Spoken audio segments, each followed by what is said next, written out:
melakukan analisa menurut gua nih.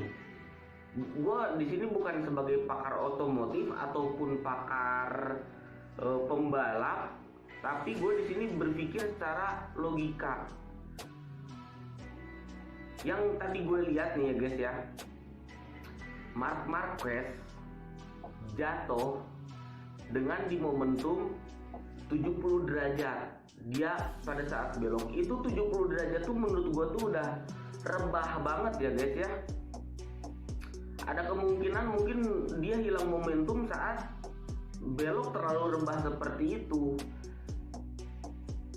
Mungkin ini sekali lagi ini opini gua gitu loh. Ini analisa gua aja gitu, logikanya gua aja gitu kan. Bisa juga dia overbraking pada rem depan. Soalnya tadi terlihat juga kan ban depannya pasti tergelincir duluan gitu loh. Nah, ditambah lagi momentum 70 derajat loh guys. Itu mungkin menurut gua terlalu rebah. Itu ya. Momentum manuver terlalu ekstrim.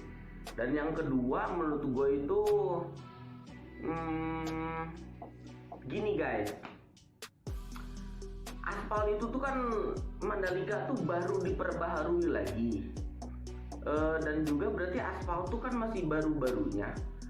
Sependengaran gua dan setahu gua ya, ini setahu gua sekali lagi, pembaruan aspal diuji coba dan mungkin laik untuk balap itu memakan waktu di drying aspalnya itu didiamkan dulu. Minimal itu harus 15 sampai 30 hari baru boleh digunakan. Dan ini aspal itu menggunakan high grade yang tertinggi guys.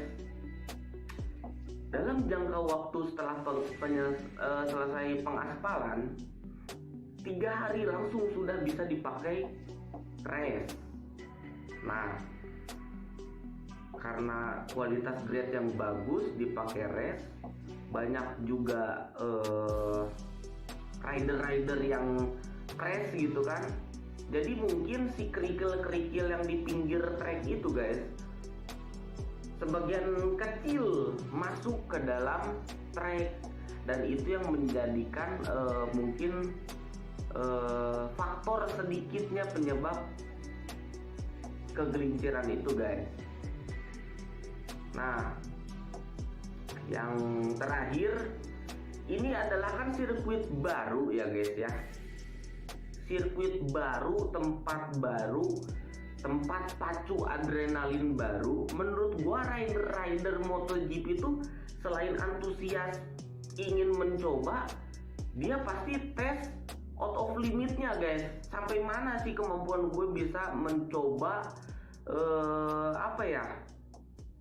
menggeber lah kebutnya segimana sih di sirkuit Mandalika ini. Dan ternyata mungkin Mandalika itu memiliki kesulitan yang sangat tinggi mungkin ya guys ya. Dari tracknya, dari belok-beloknya gitu kan, gue kurang paham sih kalau untuk itu mungkin. Tapi menurut gue memang sirkuit Mandalika itu belok-beloknya pun sulit, dan itu menjadi penyebab faktor-faktornya. Adrenalin berjiwa tinggi, beradrenalin tinggi, berjiwa brutal guys, tancap gas di situ. Dan kita kan rider pun mungkin masih meraba-raba, masih mempelajari, dan itu menurut gua hal-hal yang lumrah lah seperti itu guys. Namanya pun try it, mencoba gitu kan. Out of limitnya sampai mana sih gitu kan. Nah, itu guys, dan gua sekali lagi di sini nggak setuju guys kalau misalnya ada netizen atau apa yang mungkin kok bisa gitu loh berpikir pendek. Wah, aspalnya jelek nih, terus sirkuitnya produk gagal nih, apa nih, kenapa sih harus kekurangan gitu yang kalian tonjolkan itu. Padahal nih gua kasih lihat nih, nah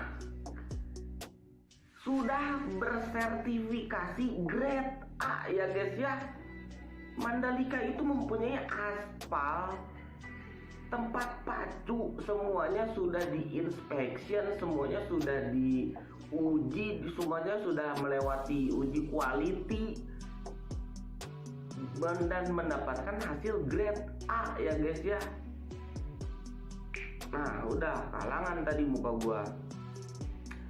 Nah sertifikasi itu kan didapatkan tidak hanya ngeprint aja di tukang fotokopi guys, tapi kan mendapatkan sertifikasi itu ada kualifikasinya, ada standarisasinya, dan itu Mandalika Pertamina Sirkuit Indonesia mendapatkan grade A.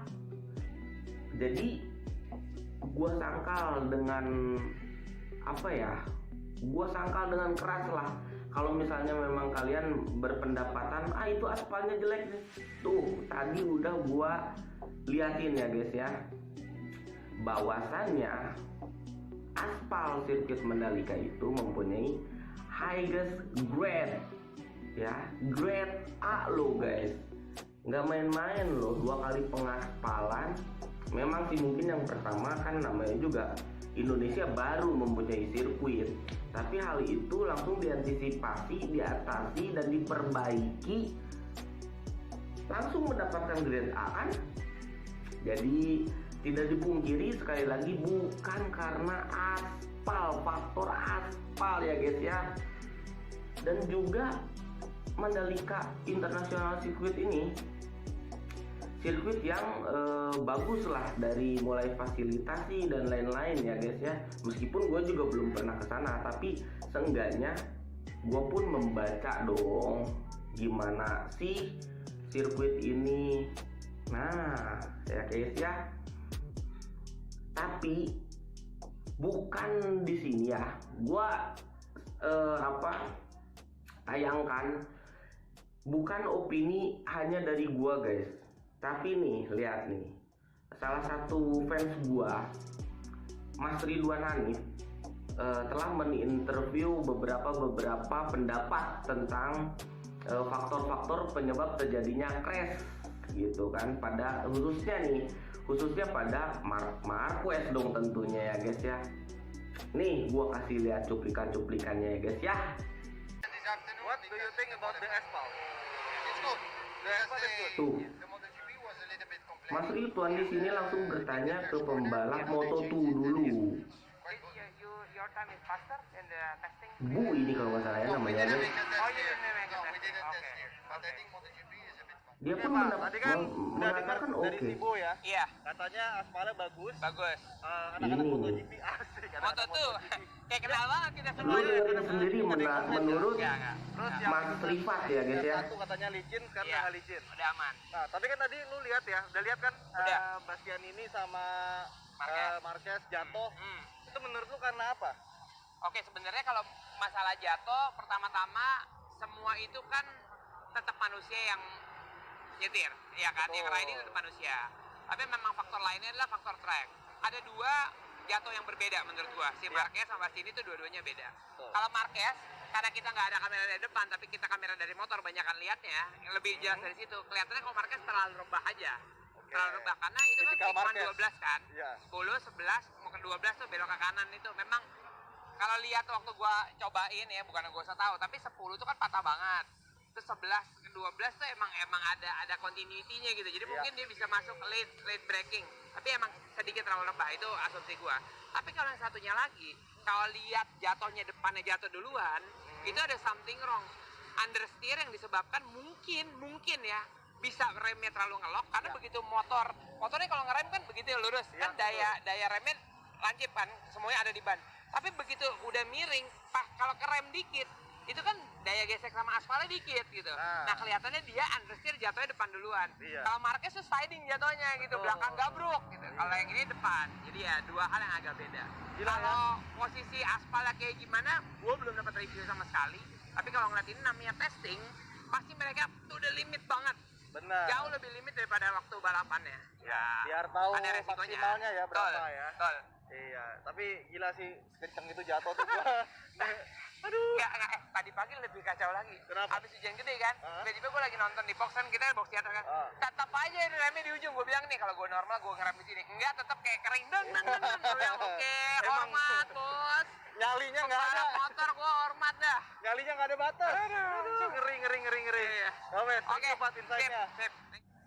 Oke Om, yes. Kalau menurut Apa lagi? Ini tadi kan gue udah menurut nyari Om ban, ada Mobi Dimas. ya guys ya. Saya udah nanya ke anak Moto2 gitu. Ya. Itu bagaimana aspalnya? Katanya aspalnya bagus yang sekarang. Ya. Yang licin-licinnya udah hilang. Ya. Nah, cuma kenapa Enea sama Marquez jatuh? Menurut lu karena apa? Udah lihat videonya kan? Udah dibilang rodanya cuma 2. Udah gara-gara itu. Iya, memang apa lagi orang motor jatuh. Oh iya. kan Gini. Tadi kalau dilihat agak sedikit lebih detail, ya. Kalau mobil tuh kayaknya understeer. Jadi lepas grip di ban depan. Oke. Ya. Jadi losor. Ya. Oke. Kan rodanya cuma 2, lepas grip 1, tinggal 1. Ya. Gitu, kekencengan aja. Dia nyobain push to the limit mungkin. Nah, gitu. Gue pengen nanya. Oh, menurut lu yang kenapa? kalau yang Mark Marquez Kita eri loh. loh. Script gitu aja dia. Oh iya. Kalau menurut lu karena apa tuh, Om? Karena karena takdir itu. Karena takdir ya. Karena takdir ya. Oke. Ya, memang harus dari situ nanti dia bisa belajar gitu. Lo lihat kan ada Mark Marquez jatuh Yo. kenceng banget. Low Mas Ali in the house. Kenia Bastian ini juga jatuh kenceng banget. side juga. Menurut lu gara-gara apa nih? Yang pastinya bukan aspalnya ya, tapi karena pembalapnya terlalu nafsu. Iya. Jadi waktu belok terlalu miring, late braking, terus segera mungkin mengakselerasi motor sehingga melintir. Dan itu udah biasa banget ya. Udah sering terjadi kalau itu. Kalau pengalaman lu dulu gimana, Lid? Apa tuh? Pernah kayak gitu juga kan? Oh, high side pernah, low side pernah. Oke. Low side itu biasanya terjadi karena ragu, akhirnya ngeremnya juga ragu-ragu. Begitu Oke. yakin untuk ngerem udah terlambat. Lihat videonya Marquez So, yang terakhir nih, Ben Dimas. Enea jatuh. Marquez doang jatuh. Oke, kalau menurut lu jatuhnya gara-gara apa? Menurut gua jatuhnya karena dia nggak bisa menjaga keseimbangan sih, makanya jatuh. Oke. Bukan karena aspal. Enggak sih. Soalnya gini, kalau misalkan gara-gara aspal harusnya semua dong akan jatuh. Betul. Tapi kan ini enggak, ya Oke. kan? Maksud gua motor ya sama kayak mobil lah, terkadang kan sebenarnya orang tuh waktu preparatif mereka pengen nyoba, gue bisa seberapa cepet sih gitu. Oke. Jadi mungkin dia ada di titik yang sebenarnya udah optimum banget atau udah maksimal banget, tapi dia masih memaksa atau mungkin salah teknik masuknya atau salah ngeremnya. Bukan Akhirnya gara-gara jatuh aspal. ya. Kalau menurut gue sih gara-gara aspalnya ya. Oke.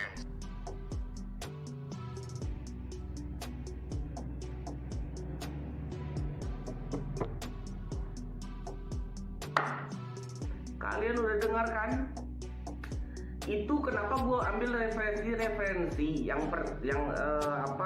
referensi bukan semena-mena gue ambil referensi itu enggak, karena dia menurut gue lebih paham dunia otomotif, balap, race.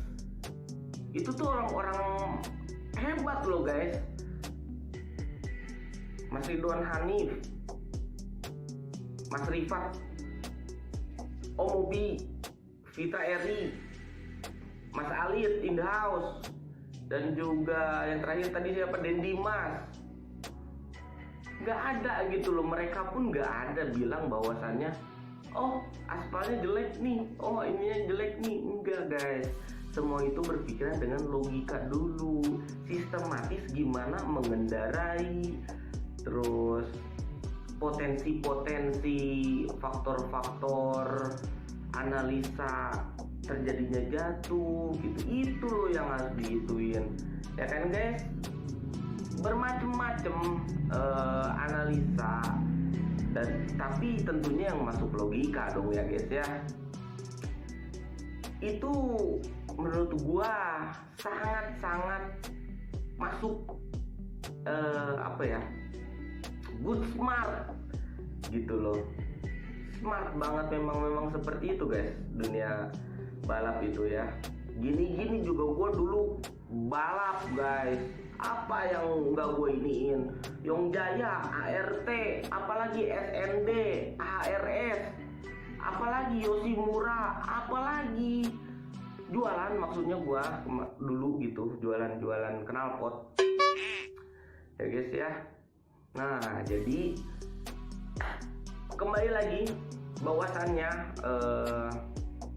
sirkuit internasional Mandalika Pertamina Indonesia itu adalah sirkuit yang bagus ya guys ya. Tentunya faktor-faktor penyebab rider jatuh, apalagi my special rider, my fans one heart with 93 gives your wing, Marc Marquez tergelincir dan menghabiskan 2 motor ya guys ya, di kualifikasi loh itu loh, masih qualifying loh. Tapi dari situ mungkin nggak tahu gimana nanti kita balapnya. Kita tunggu aja ya guys ya, keseruan balapnya di Mandalika itu. Mudah-mudahan kita semua punya rezekinya, dapat rezekinya ya guys ya, untuk bisa ke Lombok dan langsung live kita nonton sama-sama di Mandalika International Circuit di Lombok tentunya guys ya. Mungkin segitu aja ya guys ya, analisa dari gua dan juga referensi dari gua. Gua Cip Fadli pamit. Jangan lupa like, komen, dan subscribe ya guys ya, untuk support selalu gue untuk bisa membuat konten-konten yang bagus tentunya guys ya. Gue Cip Fadli pamit. Thank you for watching. Enjoy. Skidip. Boom.